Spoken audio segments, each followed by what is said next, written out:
সকলোলৈ নমস্কাৰ। আজি মই বনাব লৈছোঁ বাঁহগাজৰ সৈতে গাহৰি মাংস। ইয়াৰ বাবে মই প্ৰথমতে কেৰাহীখন গৰম কৰি লৈছোঁ ভালকৈ। তাত মই গাহৰি যিখিনি তেল থকা মাংস, সেই মাংসখিনি মই প্ৰথম কেইটুকুৰমান ইয়াত দি লৈছোঁ। এই মাংসখিনি মই প্ৰথমেই দি লৈছোঁ কাৰণ মই ইয়াৰ পৰা তেল উলিয়াই ল'ম। মই ইয়াত কোনো বেলেগ তেল ইউজ নকৰোঁ। ইয়াতেই মই অকণমান নিমখ ছটিয়াই দিম। ছটিয়াই দি কিনে মাংসকেইপিচ অকণমান ভালকৈ লৰাই লৈ মই এখন ঢাকনিৰে এই মাংসখিনি মই ঢাকি দিম। ঢাকি এটা কাৰণেই দিম যাতে এইবিলাকৰ পৰা বহুত ফুটিব, তেলবিলাক বহুত ফুটিব। সেইবিলাক কাৰণে মই বন্ধ কৰি দিছোঁ ঢাকনি এখনেৰে যাতে চিটিকি নপৰে। এনেকৈ ভাজি 2 মিনিটমান ভজাৰ পিছত মই যেতিয়া ঢাকনি এৰাই দেখিম তেতিয়া ইয়াৰ পৰা তেল ধুনীয়াকৈ ওলাই আহিছে গোটেইখিনি তেল। এই মাংসকেইপিচৰ পৰা তেল ওলোৱাৰ পিছত মই তাতেই পিঁয়াজ আৰু জলকীয়া কেইটা দি আৰু অকণমান ভাজি ল'ম এইখিনিতে। যেতিয়ালৈকে পিঁয়াজখিনি ৰঙচুৱা হৈ নাযায় তেতিয়ালৈকে মই অকণমান ভাজিম। অকণমান মজি যাব লাগিব পিঁয়াজখিনি।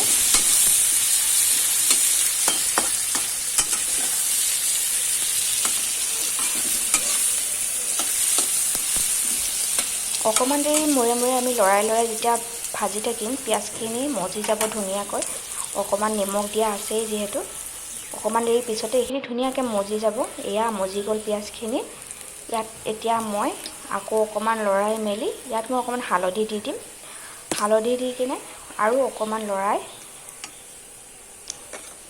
মই তাৰপিছত ইয়াতে আদা নহৰু অকণমান দি এইখিনি আকৌ ভালকৈ মই লৰাই থাকিম।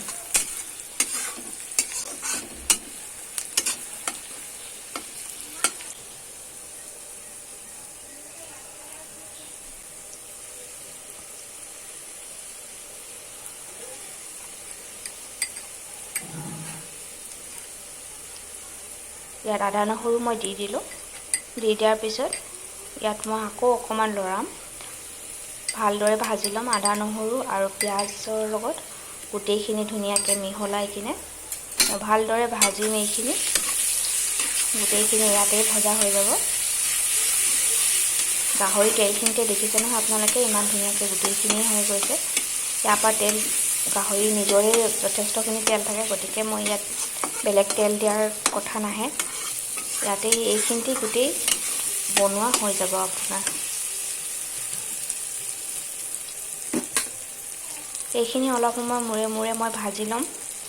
ভাজি লোৱাৰ পিছত যেতিয়া ধুনীয়াকৈ আদা নহৰুখিনিও ভজা যাব, আদা নহৰু কেঁচা কেঁচা গোন্ধটো নাইকিয়া হৈ যাব, তেতিয়া ইয়াতে মই বাকী যিখিনি মাংস আছে সেই মাংসখিনিও একেলগে দি দিম।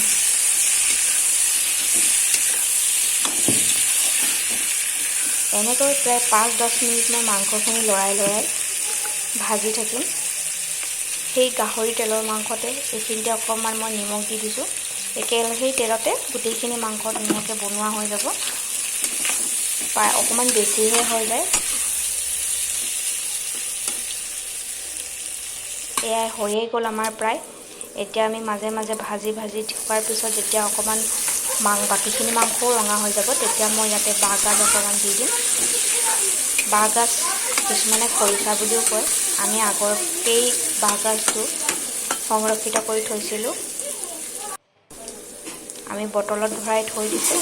এইখিনি বৰ ধুনীয়া টেঙা এটা টেষ্ট আছে বাঁহগাজখিনি।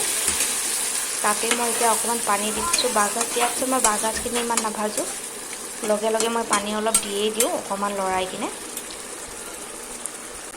তেতিয়া বাঁহগাজৰ যিটো টেঙা সোৱাদ আছে আৰু গাহৰি যিটো আছে একেবাৰে মিহলি হৈ এটা ধুনীয়া টেষ্ট ওলায়।